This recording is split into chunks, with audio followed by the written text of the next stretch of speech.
Bienvenue sur le podcast L'Alchimie de l'être.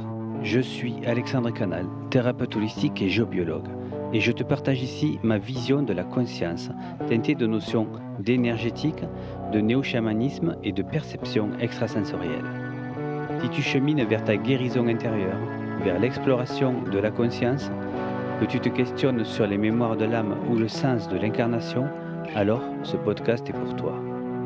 La vision holistique renvoie à une notion de globalité de l'être.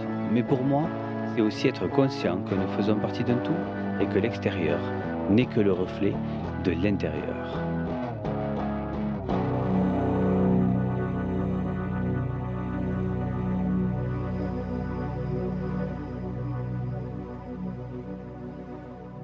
Et bonjour, alors ça fait longtemps que je voulais faire un épisode sur le nettoyage des pierres ou la purification. Car je constate de nombreux écueils sur le sujet, et que ça soit pour les pierres ou aussi pour purification des lieux, par exemple, voilà, en général, où je m'aperçois que des personnes pensent purifier ou pensent avoir la bonne façon de purifier, mais en fait, cette purification, la plupart du temps, n'est pas efficace ou du moins pas à 100%. Alors aujourd'hui, je voulais clarifier quelques notions à ce sujet. Bon, déjà, avant tout, faut-il savoir si la pierre a besoin d'être purifiée? Bon, là, bon, il y a pas trop de secret, si jamais vous l'avez porté depuis longtemps, et que vous l'avez pas vraiment nettoyé, parce que vous avez pris, des minéraux pour travailler certaines émotions ou pour travailler certaines problématiques ou pour vous aider au quotidien, pour traverser, certains états, ben, elles vont, sûrement se charger de votre champ d'information. C'est-à-dire à force, son alignement naturel va, être, modifié, corrompu, on pourrait dire un petit peu par, votre vibration à vous et surtout, peut-être tous les miasmes et tous les blocages et les énergies stagnantes qu'elle révèle par sa vibration. Donc à ce niveau-là, peut-être que vous pratiquez déjà la radiesthésie, le pendule et cetera. Alors il y a toujours évidemment, des écueils dans la radiesthésie qui sont peut-être même plus faciles, avec d'autres méthodes. Parce que ça peut être quelque chose qui peut être vraiment contrôlé par le mental. On sait très bien, si vous faites un peu de radiesthésie que ben voilà, faire tourner les pendules, il y a beaucoup de personnes qui y arrivent, mais toutes les personnes vont dire, vont avoir le même refrain, dire: «Ah oui, mais je ne sais pas si je l'influence ou pas». Ben oui, c'est ça le nerf de la guerre en radiesthésie. Est-ce qu'on influence ou pas? Et c'est là que, beh, certains ont des facilités, d'autres un petit peu moins. Et qui plus est, certains écueils qu'on peut constater quelquefois, c'est que si vous avez été formaté à une croyance, que par exemple vous avez appris que telle ou telle méthode est bonne pour purifier, mais qu'en fait elle s'avère pas efficace, hein, parce qu'il y a quand même une réalité consensuelle bioénergétique qui peut être recoupée, constatée par diverses personnes. Et il y a ce que le mental, lui, peut projeter sur la réalité. Et ça peut être ça le problème. C'est-à-dire que si vous avez été convaincu, sans trop connaître, les règles de l'énergétique, à ce que telle ou telle méthode fonctionne, beh, il se peut que ça soit, qu'un désir du mental et que ça fonctionne sur le plan mental, mais que ça ne libère pas, les autres, les charges sur les autres plans. Et c'est ça un des problèmes. Donc habituellement, moi ce que je conseille, c'est de se baser sur la réalité du corps, par exemple. Vous allez, pour savoir si vous avez besoin de nettoyer une pierre, hein, vous pouvez, utiliser cette méthode-là.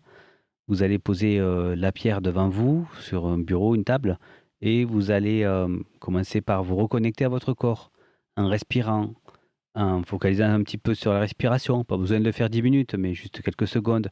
En posant l'attention sur les pieds qui sont posés au sol, en prenant conscience que vous êtes bien dans votre corps. Et une fois que vous avez vraiment bien la conscience de votre corps, là, à ce moment-là, vous touchez la pierre, vous mettez la main à proximité ou vous la prenez et de suite, vous prenez votre première impression, vous observez ce qui se passe dans votre corps. Qu'est-ce que ça provoque, en fait? Est-ce que vous allez sentir une tension qui se révèle quelque part? Est-ce que vous sentez une oppression dans la poitrine? Est-ce que vous sentez, quelque chose, de dérangeant ou de désagréable ou, au niveau, de l'estomac, par exemple, voilà, quelque chose qui vous vrille ou au niveau de la tête aussi, quelque chose qui met, une certaine pression? Ben, voilà, il se peut que votre pierre, en fait, ce que vous sentez là, ce soit les énergies étrangère à la vibration originelle du minéral. Et c'est bien sûr plus facile hein, si, disons, vous connaissez ce que vous faisiez comme effet la pierre avant, bien sûr, quand elle était réalignée, voilà. Parce que, effectivement, il se peut que des fois aussi, les pierres nous aident à mettre en lumière des émotions, des choses qui sont bloquées, des énergies stagnantes. Voilà, ça c'est aussi une des réactions qui peut se produire. Mais si vous connaissez déjà la pierre et que vous savez que d'habitude elle ne fait pas cet effet-là, c'est qu'il y a un souci. Alors pour commencer, les méthodes auxquelles on se réfère la plupart du temps, que vous pouvez trouver sur toutes les personnes qui en parlent ou les livres, font référence en fait aux méthodes traditionnelles, c'est-à-dire les quatre éléments. Par exemple, vous allez retrouver, ben voilà, il faut la placer dans la terre, sous l'eau, etc. Ben, tout ça est lié aux quatre éléments naturels, qui est un principe en fait de l'ésotérisme et de l'occultisme hein, qui vise à purifier tout ce qui est, tout ce qui est impur grâce à cette force, cette force de la nature de base, qui sert de base en fait à tout ce qui existe, qui compose tout. C'est les quatre éléments. Ce sont les quatre éléments. Mais voilà, il y a une notion à connaître, c'est la notion d'intention. C'est-à-dire que un acte de purification qui vise à toucher, on va dire, l'énergie subtile, ben, c'est un acte, ce qu'on pourrait appeler magique à l'époque, ou un acte énergétique, un acte subtil, quoi. Un acte qui nécessite donc une intention. Pour mettre en marche ce pouvoir spirituel-là de purification, l'intention est la clé, comme beaucoup de choses de toute façon. Donc, quand vous passez une pierre sous l'eau, si vous passez la pierre sous l'eau comme ça, de but en blanc, ça sera beaucoup moins efficace que si vous mettez une intention. Bon, il y a une espèce d'effet de l'eau courante qui va avoir tendance, c'est quelque chose qu'on trouve dans la tradition. Par exemple, quand vous avez un objet que vous soupçonnez de contenir des mauvaises énergies et tout ça. Il y a un vieux truc tout simple, c'est de le jeter dans la rivière en fait, parce que l'eau continuellement va enlever les miasmes, donc il va couper en fait tout lien énergétique.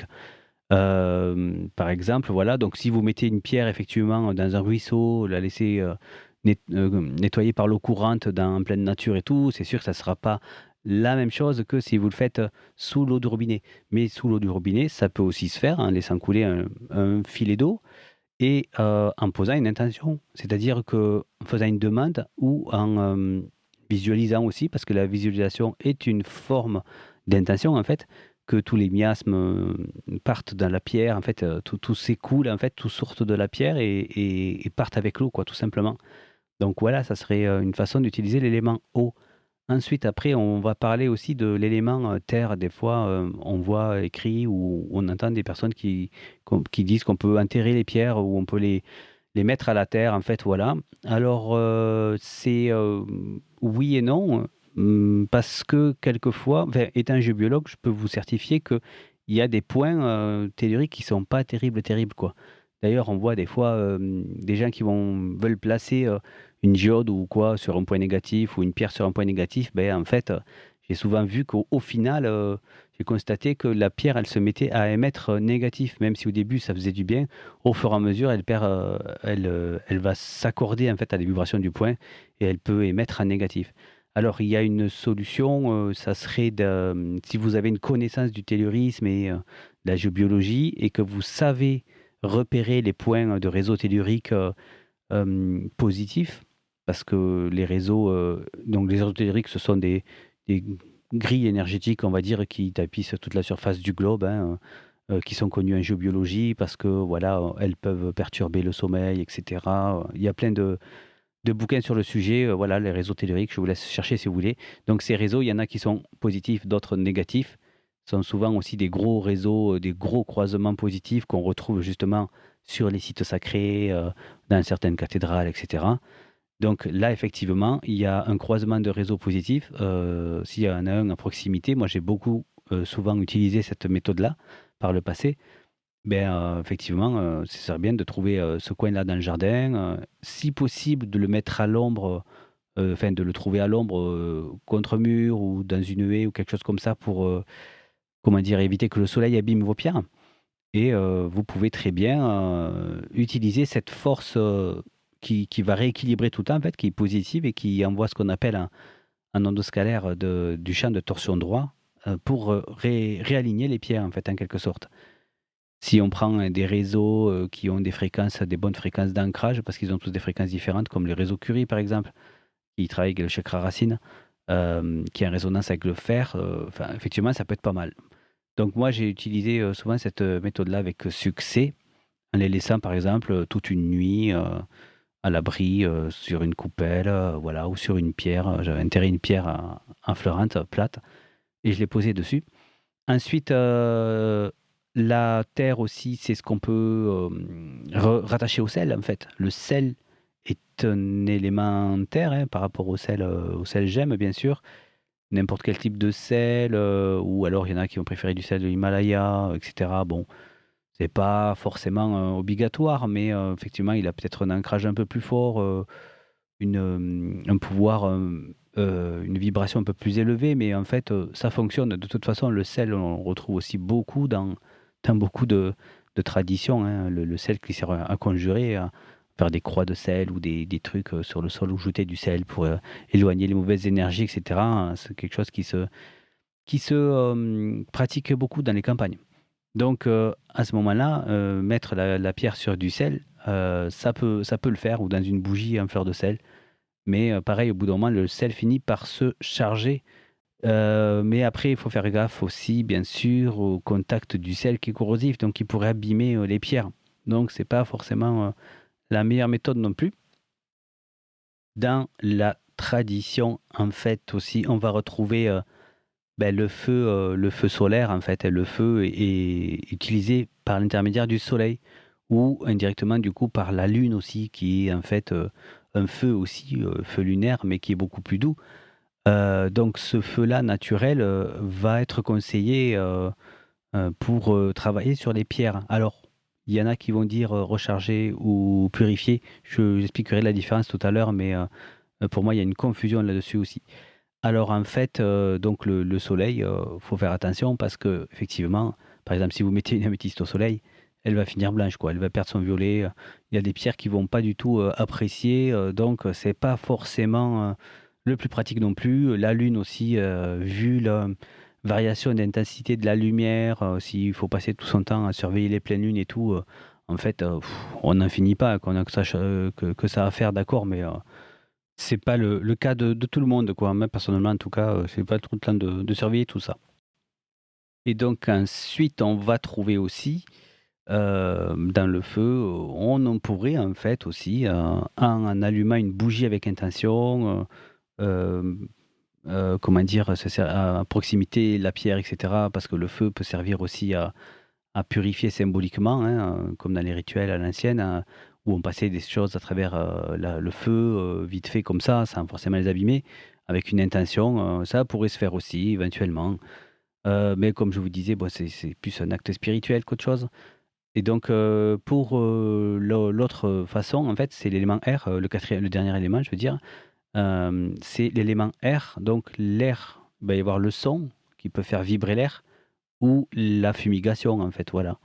Donc dans le son, c'est pas trop mal en fait, justement avec les bols, il y a le côté bol de cristal qui peut être, vraiment assez, facile à utiliser. C'est une des méthodes aussi, recommandées par, Regina Martino, dont j'aime bien l'approche en lithothérapie. Et les bols, tibétains en laiton, peuvent aussi être utilisés, mais ça peut prendre un peu plus de temps, quoi, voilà. Mais en fait, en posant l'intention, ça en quelques minutes quand même, vous pouvez bien réaligner la pierre. Soit, en la posant en proximité, voilà, mais sinon, le mieux, c'est peut-être encore de mettre un petit tissu, ou un petit coussin comme des fois c'est fourni avec aussi, mettre la pierre dans le bol, au milieu du bol, quoi, voilà, à l'intérieur, et ça peut être, beaucoup plus rapide, quoi, comme ça. Sur un petit tissu, ça par exemple, voilà, ça peut être bien. Et en fait, l'autre moyen de purification, c'est la fumigation, et là, on va beaucoup parler, de la sauge ou du palo santo. Souvent, ce sont des moyens qui sont, très recommandés ou voire fournis avec les pierres et tout. Mais je dis encore mais, c'est toujours pareil, brûler, de la sauge comme ça, que ça soit pour votre pierre ou pour purifier une personne ou un lieu ou autre, peut ne pas suffire en fait, parce que il y a plusieurs choses qui rentrent en ligne de compte. C'est que déjà, c'est quand même une méthode utilisée à la base par des hommes médecine ou des chamans, ou des gens en tout cas du moins qui ont une certaine connaissance et perception aussi de l'invisible et du subtil. C'est-à-dire que pour pouvoir purifier un lieu ou une personne, ou enlever une charge énergétique, émotionnelle, peu importe, mentale ou spirituelle ou autre, il faut arriver à l'apercevoir en fait. Il faut arriver à mettre la conscience dessus pour diriger l'intention. Donc c'est intention plus attention. Intention pour activer le pouvoir purificateur, l'attention pour la diriger. Et il y a une troisième notion aussi, c'est que c'est l'esprit d'une plante en fait, la sauge par exemple, ou le palo santo, ou d'un arbre. Donc cette condition-là exige un lien chamanique. C'est-à-dire que tout le monde n'est pas peut-être capable d'arriver à capter et à activer ce lien-là avec l'esprit de la plante. Ça peut aider, ça peut faire du bien de poser l'intention, etc. Mais j'ai déjà constaté qu'il y avait plusieurs niveaux d'efficacité, quoi, en fait. C'est-à-dire qu'il y a des personnes qui vont brûler comme ça la sauge, sans intention, sans rien. Bon, là, ça fait pas grand-chose, en fait. Ça fait du bien au mental, c'est tout, parce que la personne est rassurée, à la limite. Ensuite, il y a la personne qui va mettre l'intention, qui va pouvoir diriger l'intention et le pouvoir. Enfin, avec son intention de l'élément air, elle va pouvoir, comment dire, agir et nettoyer. Mais après, il y a la personne qui active en plus le lien chamanique et qui est en collaboration avec l'esprit d'une plante. Et là, en fait, on a encore un niveau supérieur de nettoyage, si vous voulez. Tout ça, bien sûr, à condition vraiment d'avoir pris conscience et d'être toujours certain qu'on agit sur quelque chose qui est réel, hein. Donc, même si on le sent en perception, on peut sentir cette énergie négative ou vrillée, et de pouvoir faire la différence aussi après, bien sûr, voilà. Donc la sauge ou le palo santo. Donc le palo santo, c'est, pour ceux qui connaissent pas, c'est des petits bâtons qui sont l'équivalent, on va dire, de la sauge, mais version amazonienne. Alors que la sauge amérindienne, elle est bon, plutôt les Indiens natifs d'Amérique du Nord. Voilà. Voilà, après, il y a d'autres façons de nettoyer les pierres. Avec l'élément air aussi, on pourrait très bien travailler avec les vocalises. Alors en fait, de façon intuitive, je suis déjà arrivé à nettoyer des choses en faisant du chant diphonique, par exemple. Ensuite, on peut aussi utiliser notre propre énergie. Alors, dans mon cas, par exemple, en bioénergie, vous savez, il y a un principe, en fait, c'est ce qu'on appelle la mise à la terre, qui consiste en fait à augmenter les fréquences d'ancrage pour créer une circulation énergétique vers le bas, afin de décharger toutes les énergies. Voilà. Donc, moi, je vais en quelque sorte créer un espace autour de la pierre où j'implante ces fréquences-là, et en quelques minutes, en fait, elle peut se décharger. En même temps, on peut aussi envoyer, si vous savez, envoyer du champ de torsion droit, envoyer de la lumière, enfin une énergie qui peut réaligner en fait avec les mains, voilà. Mais bon, faut-il avoir testé et avoir pu être vérifié par quelqu'un d'autre. Mais on peut très bien réaligner soi-même les pierres quand on sait envoyer de l'énergie guérisseuse.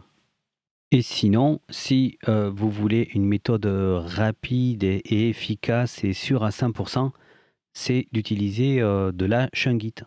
Donc cette pierre en fait qu'on ne trouve que sur un seul gisement au monde, en République de Carélie, qui est une république rattachée à la Russie, qui est en fait donc une pierre qui est une sorte de carbone très ancien, dont la molécule forme une sphère composée d'hexagones et de pentagones. Alors, ce sont des formes associées à la géométrie sacrée. Est-ce que c'est à cause de ça? On ne sait pas trop, mais en fait, il se trouve que cette pierre, en fait, ne peut pas se corrompre. C'est comme si elle pouvait, en fait, se réaligner toute seule. Et ça en fait la seule pierre qui ne peut pas se charger. Et donc, elle a le pouvoir aussi de réaligner les autres pierres, hein. Elle a donc des fréquences d'ancrage. C'est une pierre noire qui est qui va activer notre fréquence d'ancrage et de mise à la terre.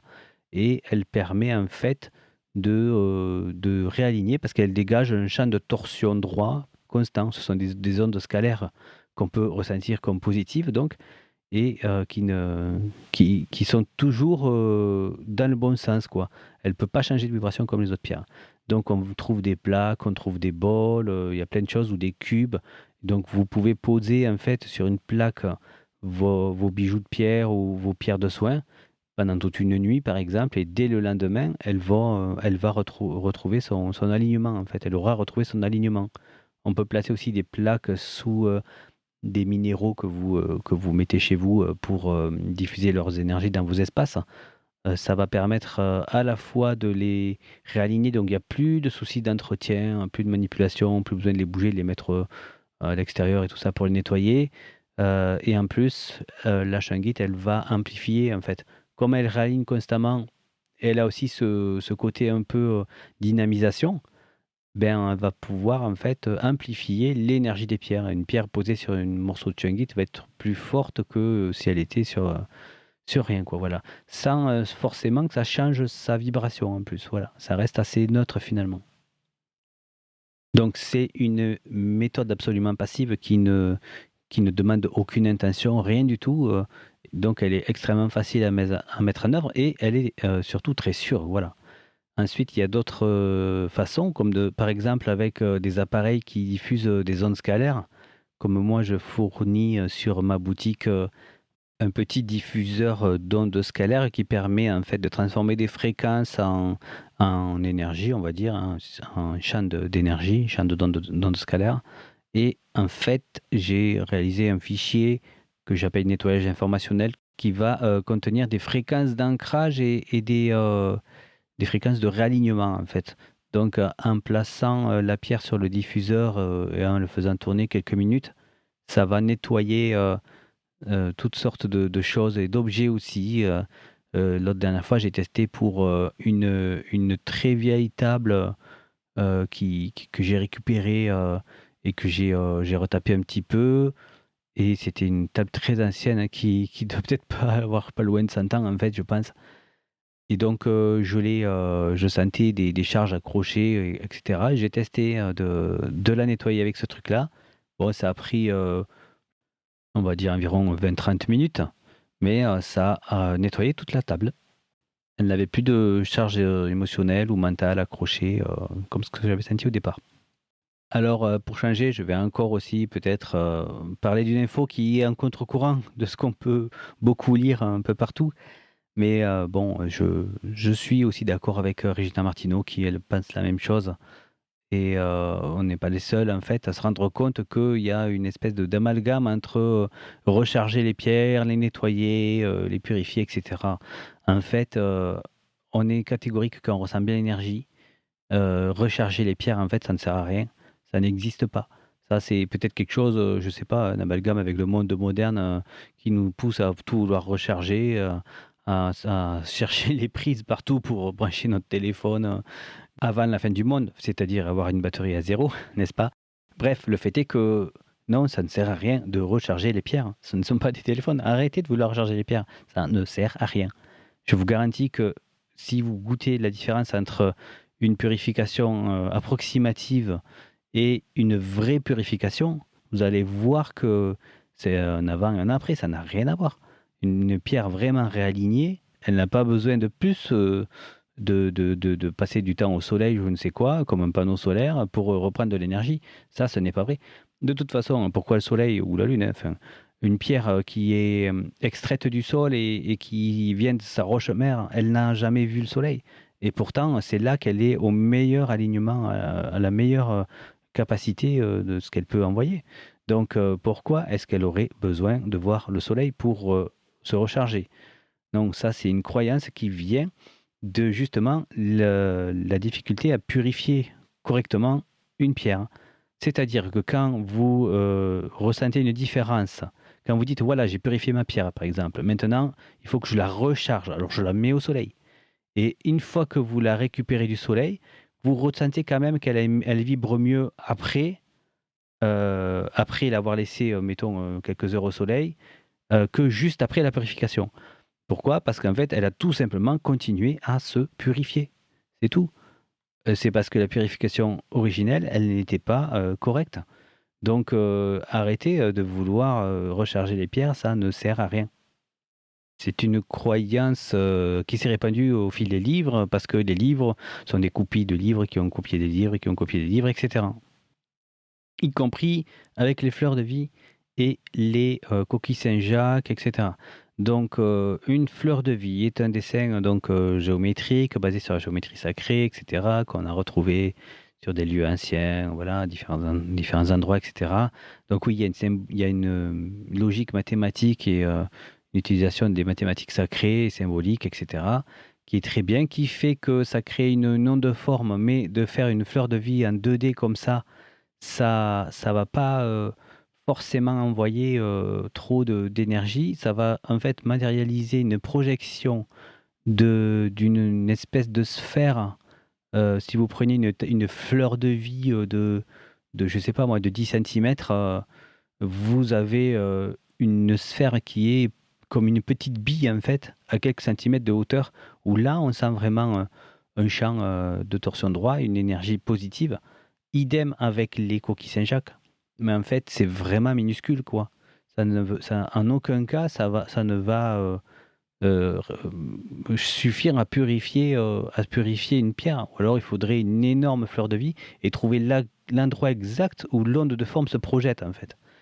À cet endroit exact, il y a vraiment mais c'est pas en contact avec le dessin lui-même. C'est pas du tout là. C'est beaucoup plus haut. Donc là, vous êtes sûr que si vous testez au pendule et que vous trouvez qu'avant l'énergie a augmenté, vous pouvez vous dire que c'est votre mental. Parce que c'est pas possible en fait, ça ne va pas suffire. Éventuellement, il y aurait une option, ça serait celle de modifier l'énergie.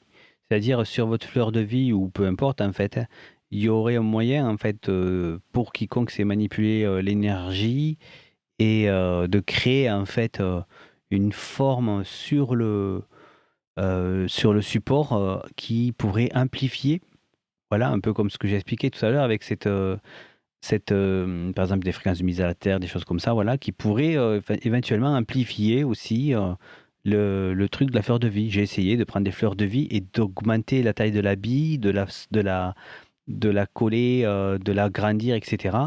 Il faut arriver à la démultiplier en quelque sorte, mais ça nécessite une intention, un alignement et une perception de l'énergie pour être vraiment dans la conscience vibratoire et non juste dans une projection du mental, hein, et créer une forme mentale qui fait juste mal à la tête et qui nous fait croire qu'on a purifié.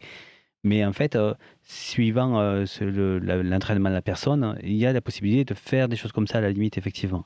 Ça je suis OK, ouais. Mais se baser juste sur les dessins en 2D comme ça, pour moi, c'est largement surévalué. Et voilà, je pense que j'ai à peu près dit tout ce que je voulais dire et voilà, j'espère que ces précisions vous auront été utiles, que vous y voyez un petit peu plus clair maintenant sur tout ça, sur tous ces principes-là, qu'est-ce qui se cache derrière, voilà. Et n'hésitez pas donc à faire un tour sur ma boutique. L'adresse c'est materia-prima.net. Donc là, vous retrouverez de la shungite et un diffuseur scalaire en fait, avec des explications sur ce que sont les ondes scalaires et plus de précision aussi sur la shungite en elle-même, si ça vous intéresse. Et en attendant, prenez bien soin de vos minéraux et je vous dis à bientôt. Je te remercie de ton écoute, j'espère que cet épisode t'a parlé. S'il t'a plu, n'hésite pas à le liker et le partager. Tu peux suivre mon actualité sur mon site alexandrecanal.net, sur Instagram alexandre.canal.alchimie ou sur ma page Facebook, l'alchimie de l'être. À très bientôt.